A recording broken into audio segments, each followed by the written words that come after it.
Parce qu'on vit dans un pays ou dans un monde extrêmement distrait, un monde qui produit le chaos, qui produit la distraction et qui produit un divertissement outré, un divertissement déraisonnable malheureusement. Donc on va parler aujourd'hui de la discrétion. Je voudrais qu'on parle aujourd'hui de la discrétion, de la manière dont on n'a peut-être jamais parlé ou de la manière dont on n'a peut-être jamais abordé. Il est vrai que discrétion en français, on ne va pas peut-être aller plus loin, mais si vous pouvez diviser le mot en deux, vous comprendrez qu'ici il y a 10 et puis ici il y a création. Vous comprendrez tout de suite ce que ça veut vraiment dire. En réalité, quand on dit monsieur commence à disjoncter, c'est parce qu'on estime qu'il y a un problème, un dérèglement, d'accord? Et donc, la discrétion ne rentre pas dans ce cadre-là, même si on veut vraiment le faire rentrer. Mais ça ne rentre pas dans ce compte-là. Et là, je vous ai pris discrétion, je vous ai pris réserve et je vous ai pris retenue. La retenue, réserve, la discrétion sont généralement des valeurs que nous devrions en principe avoir et cultiver. À la discrétion, on ne naît pas avec la discrétion. Ce n'est pas la timidité. La discrétion, ce n'est pas le manque de mots. La discrétion, ce n'est pas l'incapacité de pouvoir parler. La discrétion, ce n'est pas le manque ou l'absence des phrases ou l'absence des arguments. Non. La discrétion, ce n'est pas la résignation. La discrétion, ce n'est pas la peur de dire ou de ne pas dire quelque chose. La discrétion est une volonté manifeste de refuser de dire certaines choses. La discrétion est une attitude que l'on développe après avoir compris l'inopportunité de certaines phrases inutiles, de certains comportements et de certaines déclarations. En réalité, un homme qui veut être puissant doit d'abord cultiver la discrétion. C'est une valeur fondamentale qui retient un homme sur terre. Un homme qui parle trop et qui raconte tout, rassurez-vous d'une chose, c'est un petit homme. Parce que la sagesse, la connaissance, je vais vous le montrer ici, la puissance, la force, la connaissance, ce sont des choses qui pèsent tellement que si vous l'avez ou vous les avez, vous ne pouvez pas beaucoup parler parce que ça pèse. Donc, quand tu te rends compte que quelqu'un parle beaucoup de ce qu'il connaît, beaucoup de ce qu'il a, en réalité, il n'a pas ce qu'il a. Ou il n'a pas ce qu'il prétend avoir. Ou cette personne-là a été tout simplement déconnectée de sa vraie existence en réalité. Ça veut dire quoi être déconnecté de sa vraie existence? Ça veut dire, vous êtes appelé à gagner 10. Mais une force étrangère vient vous convaincre que 2 vous suffit, en fait. Est-ce que vous comprenez? Ça veut dire que tu aurais pu avoir 10. Mais à cause de 2, tu commences à perdre la boule. C'est comme un peu le Congolais.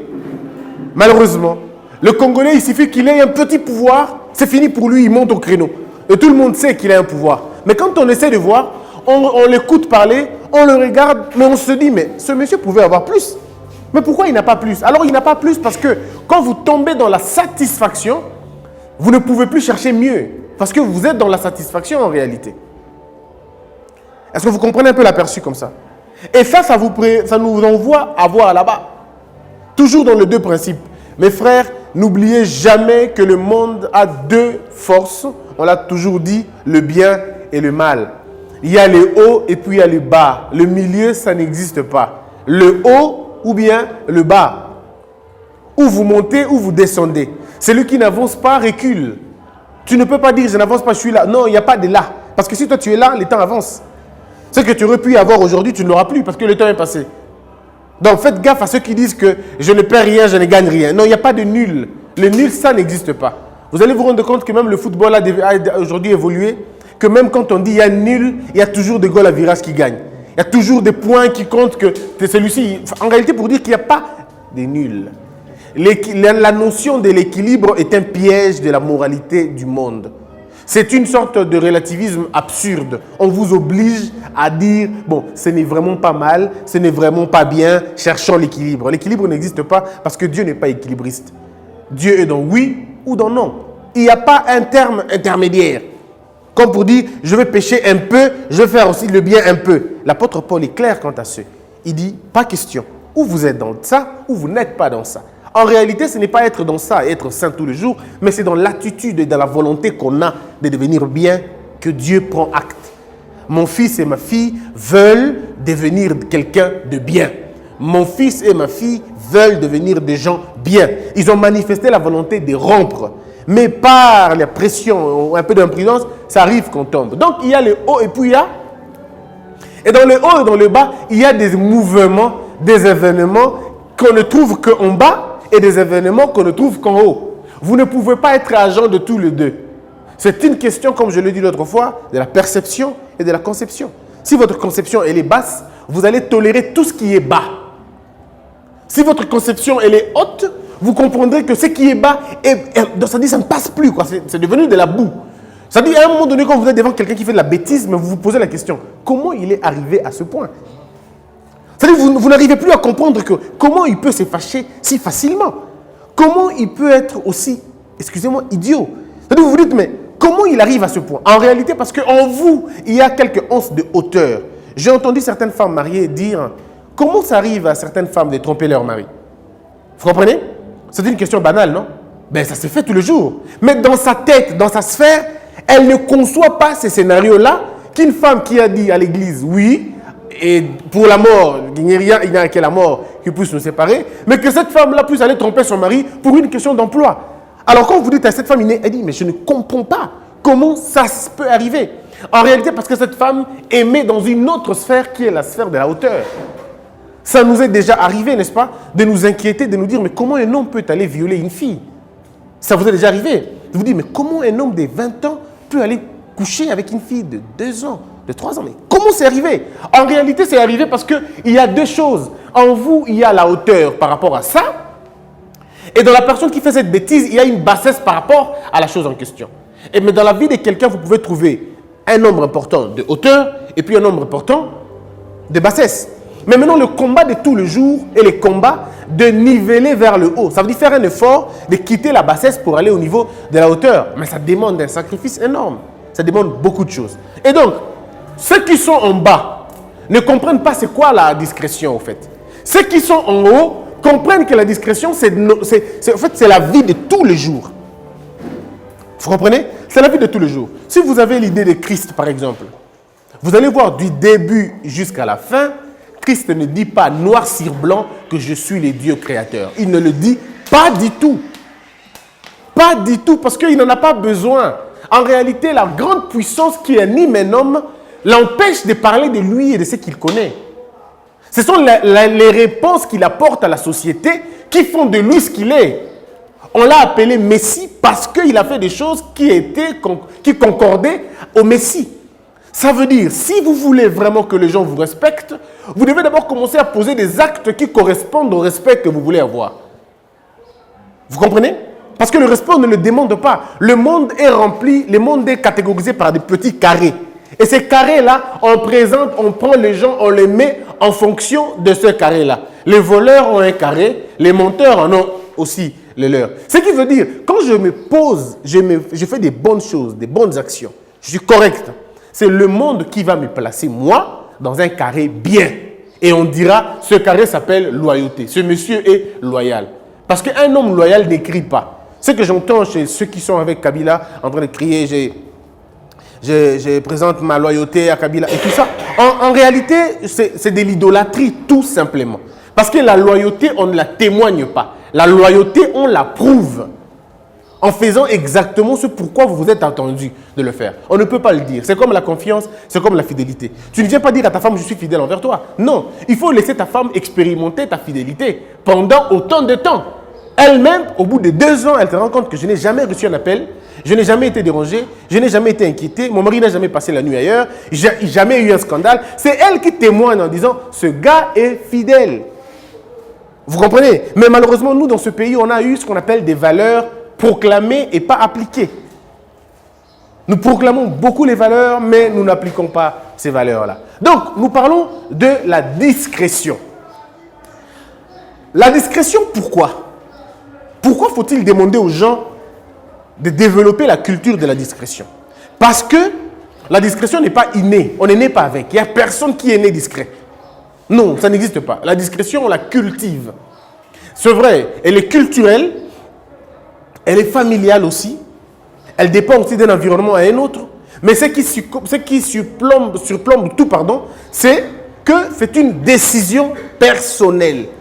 C'est quelqu'un qui décide, désormais, je deviendrai discret.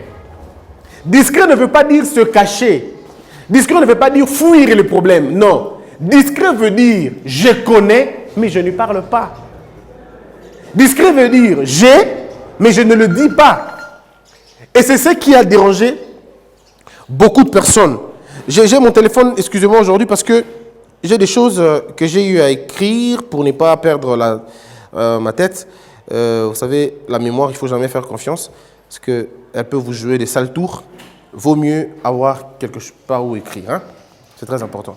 Et ça, je l'ai de quelqu'un de formidable. C'est Oufat Boigné qui rencontre Léopold Sédar Senghor. Ils sont dans une conférence en Europe et tout. Et pendant qu'ils discutaient, Senghor écrivait. Senghor se mettait à écrire.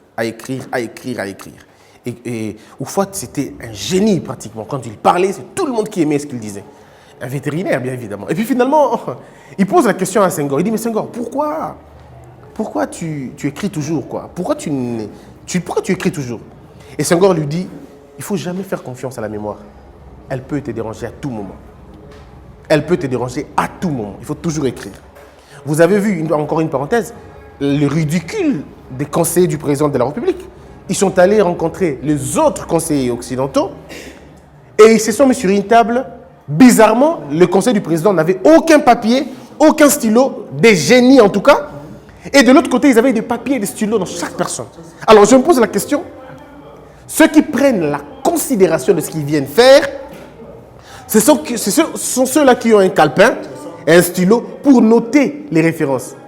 Et ceux qui n'ont pas le papier et le stylo pour écrire, ce sont des gens, généralement, quand ils finissent la conférence, vous leur posez la question, qu'est-ce qui a été dit? Ils s'éparpillent.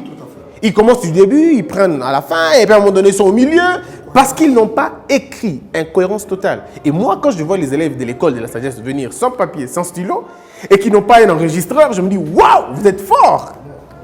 Heureusement, il y en a qui ont les papiers et les stylos. Parce que vous ne pouvez pas retenir ce qui a été dit pendant 2 heures. Ce n'est pas possible. Si vous le faites aller à l'hôpital, vous êtes malade. Votre mémoire fonctionne plus convenablement.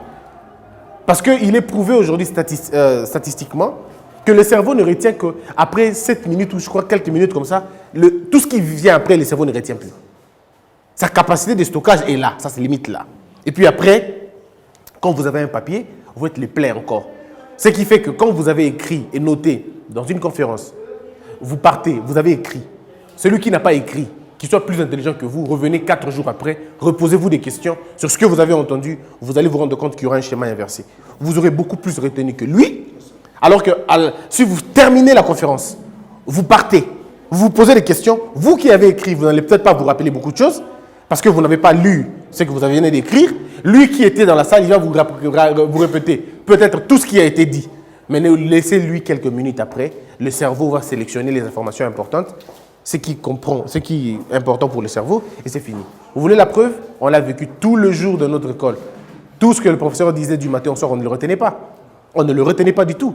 Mais pourquoi on réussissait après? Parce qu'on prenait des notes. Quand on rentrait à la maison, on se rappelait de ces choses-là. Donc c'est très important d'avoir les notes. Et moi, j'avais mon téléphone en fonction de cela. Donc, vous avez la discrétion qui est une capacité de se réserver. Le peuple congolais et l'homme noir, de façon générale, ne connaît pas la discrétion. Et celui qui ne connaît pas la discrétion ne peut pas connaître l'ascension. L'ascension est toujours liée à la discrétion. Vous ne pouvez pas vous développer si vous ne savez pas être discret. Dieu seul sait combien de mariages ont été détruits faute de la discrétion. Quelqu'un peut facilement te faire du mal parce qu'il t'a entendu parler de quelque chose que tu connais. Ce n'est pas pour rien que lorsqu'on construit les stations, on met des tôles. Ce n'est pas pour rien qu'on met des tôles. Ce n'est pas pour rien que pour développer un pays, faut-il fermer les frontières. Faut-il empêcher l'intrusion. Mao a compris et ça lui a coûté beaucoup, mais il a fait beaucoup encore, beaucoup mieux. Il y a un groupe en Chine qui a pris Mao pour un fou. Parce que la famille dans laquelle Mao vient, où Mao sort, est une famille réputée en Chine, mais c'était vraiment pas une famille réputée parce qu'elle avait l'argent. Non, pas du tout. C'était des gens de petite classe d'abord, et on considérait que la pauvreté était une peste, était une maladie qui dérange les neurones. Et voir Mao dire il faut fermer la Chine, les gens prenaient ça pour une folie. On dit mais ce gars est malade. Comment la Chine, qui est un pays pauvre, va se fermer contre le monde entier et prétendre se développer? Mais il leur a fallu seulement 40 ans, 50 ans pour que tout le monde aujourd'hui puisse donner raison à ce monsieur-là. Parce que la discrétion nationale ou la discrétion individuelle est une force et une très grande force. Avant de rentrer dans les grandes considérations, je voudrais vous amener dans les petites considérations pour vous donner un peu l'idée de ce que c'est. Regardez que toutes les grandes choses qui se font dans le monde se font dans le silence. Dans le silence. Ça veut dire dans la discrétion. L'arbre qui naît ne naît pas dans le bruit.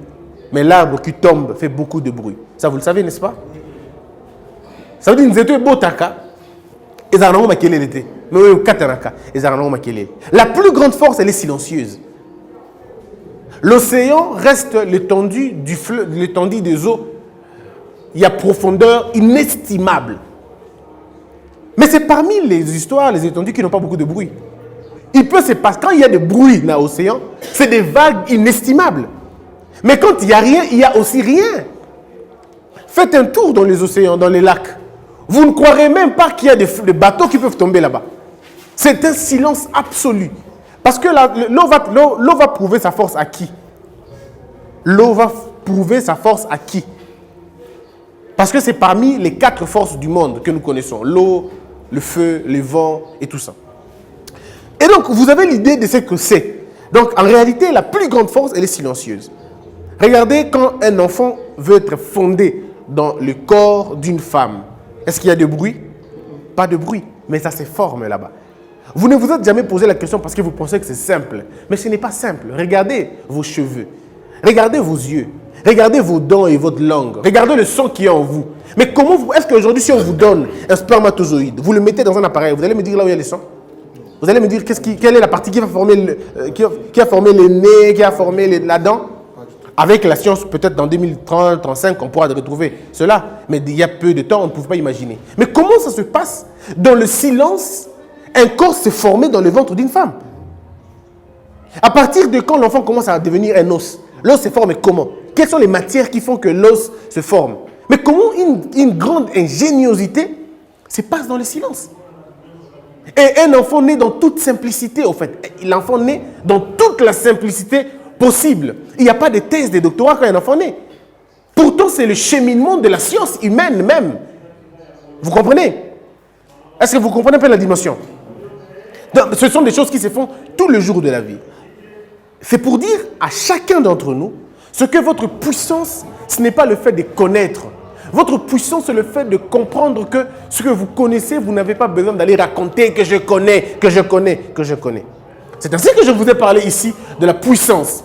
Nous avons beaucoup de sortes de puissance. Il y a la puissance financière, il y a la puissance matérielle, d'accord?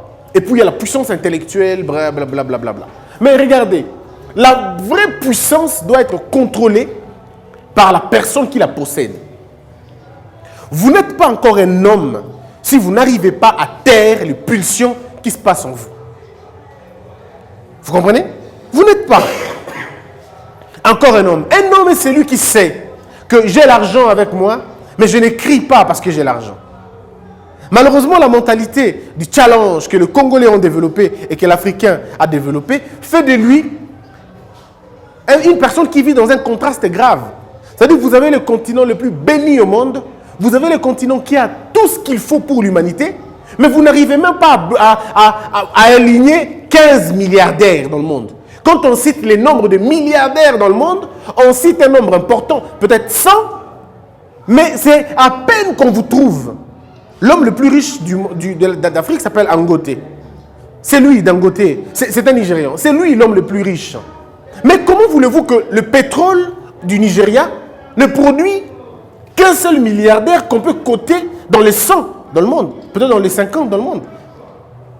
Comment vous êtes le continent le plus riche, mais vous n'avez pas les hommes les plus riches chez vous? Parce que vous tombez généralement dans la suffisance. Regardez les Congolais aujourd'hui. Le Congolais, quand il a l'argent, ce qui lui passe dans la tête, c'est montrer aux autres qu'il a l'argent. Et il le montre en quoi? Voiture qui ne produit pas chez lui malheureusement, alors que 90% des matières qui ont créé cette voiture se trouvent chez lui. Il veut les habits qu'il ne confectionne pas chez lui. Donc bref, le Congolais ou l'Africain veut être riche de ce qu'il ne produit pas en réalité chez lui. Il veut être riche en enrichissant quelqu'un d'autre. Et pour qu'il vous montre qu'il est riche, qu'est-ce qu'il va faire? Il va aller en boîte de nuit. La boîte de nuit où lui n'est même pas le propriétaire de la boîte. Et c'est qu'il va aller dans une soirée de bar, ce qui veut dire beaucoup d'argent pour rien, B-A-R. Il va aller dépenser l'argent inutilement. Prouver aux gens que lui a beaucoup d'argent. Prouver aux gens que je sais dépenser. Parce qu'en réalité, une opération qui se passe dans les bars et dans les boîtes, ça s'appelle dépense et perte d'argent. Inutilement, et ça s'appelle aussi un okumu circonstanciel. Il n'y a que ceux qui sont là qui retiendront que tu es un bon gaspilleur d'argent. Ça s'arrête là. C'est-à-dire en boîte, tu vas acheter les ridicules. Quand tu vas en bar et en boîte, c'est que tu vas acheter les ridicules. Je vais acheter l'estime passagère auprès des gens pour leur dire que moi, j'ai beaucoup d'argent, je vais m'acheter 15 champagnes, 20 champagnes, 30 champagnes. Vous comprenez un peu le topo? Et donc, ça empêche à ce que celui-là puisse se développer. Parce qu'il n'y a pas de développement dans le gaspillage. Tu ne peux pas te développer dans le gaspillage. La piscine, elle est piscine parce qu'on a fermé les eaux. On a fermé les issues de l'eau. Le jour où on ouvre la piscine, cesse d'être une piscine, ça devient un tamis. On n'aura pas d'eau. Vous comprenez un peu? Et donc, on arrive à devenir quelqu'un si seulement on atteint le niveau de dire, malgré ma puissance financière, je me tais. Je suis allé en Chine, j'ai vu des gens qui ont des maisons, des immeubles de 400, disons, 116 niveaux, 108 niveaux, il y en a qui ont 100 niveaux, il y en a qui ont 47 niveaux. Mais si tu le vois en route, tu peux croire que c'est un petit monsieur, que tu peux envoyer. C'est-à-dire, il tient un restaurant, si tu viens manger au restaurant et qu'il n'y a pas un travailleur, c'est lui qui vient te servir d'abord en premier. Il dit, monsieur, prenez place, est-ce que vous avez aimé nos services? Et vous dites, oui, j'ai bien aimé votre service. Est-ce que je peux avoir de l'eau? Il dit, oui, bah, d'accord. Vous achetez, il vous amène de l'eau. Et vous dites que l'eau n'est pas vraiment froide. J'aurais voulu de l'eau froide. Il vous dit, est-ce que je peux vous amener la glace? Et c'est lui qui le fait. Et en sortant, vous vous rendez compte que celui qui est avec vous vous dise, est-ce que tu connais le monsieur? Tu dis, non, je ne connais pas. Mais c'est lui le propriétaire de tout ça. Et là, tu reviens, tu dis, donc j'ai envoyé un boss me donner des glaçons. Vous comprenez? Mais au Congo, ce n'est pas le cas. Au Congo, un chef, ben comment tu le trouves d'abord là-bas? D'abord, c'est comment, c'est quand? Comment? Si tu le trouves là, c'est pour qu'il engueule ses travailleurs.